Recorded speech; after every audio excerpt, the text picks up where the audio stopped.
କିଛି ଅସୁବିଧା ନାହିଁ। ଏବେ ଆପଣଙ୍କର ଚିଙ୍ଗୁଡ଼ି ଚାଷ ବିଷୟରେ ମତାମତ କ'ଣ ଅଛି କୁହନ୍ତୁ? ଚିଙ୍ଗୁଡ଼ି ଚାଷ ମତାମତ ବୋଲି କିଛି ନାହିଁ। ଆଉ ଏହାର ତରଙ୍ଗଟା କିଛି ସ୍ଥାୟୀ ରେଟ୍ ନାହିଁ, ମାନେ ଗ୍ୟାରେଣ୍ଟି ରେଟ୍ କିଛି ନାହିଁ। ଚାଷୀ ଯିଏ ଚାଷ ହିଁ କରିବ।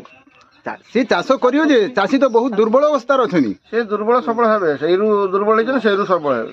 ସରବଳ ହେବେ ଯେ ଯେଉଁ ଗତ ଇଏରେ ଜାଳ ଭଲ ରହିଲାନି, ଏ ବର୍ଷ ଜାଳ କେମିତି ଏ ରହିବ? ବର୍ଷ ଜାଳ ଗ୍ୟାରେଣ୍ଟି ରହିବ, ଭଲ ହବ।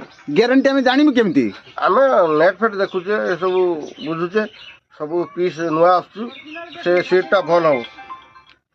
ଚାଷୀ ତ ସବୁ ବାହାରକୁ ପଳେଇଗଲେ, ତେଣୁ ଖାଲି ଯେଉଁ ଘରେ ଯେଉଁ ଚାଷୀମାନେ ଅଛନ୍ତି ସେଇମାନେ ଚାଷ କରୁଛନ୍ତି, ଚାଷ ହବ ନା। ଯେଉଁ ବାହାରେ ଯେ ଫାର୍ମର ଅଛନ୍ତି ସେମାନଙ୍କୁ କେମିତି ଅଣାଯିବ? ସେମାନେ ବି ଧୀରେ ଧୀରେ ଆସୁଛନ୍ତି, ସେମାନେ ଚାଷ କରିବା ପାଇଁ ବି ରେଡି।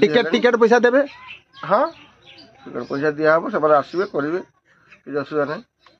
ଏଇ ଯେଉଁ ଫିଷ୍ଟ କରୁଥିଲେ, ଏସବୁ ଫିଷ୍ଟ 2-3 ବର୍ଷ ହେଲା ବନ୍ଦ ହେଲାଣି କାହିଁକି? ଫିଷ୍ଟ କରିବା ପାଇଁ ମାଲିକର ଆଉ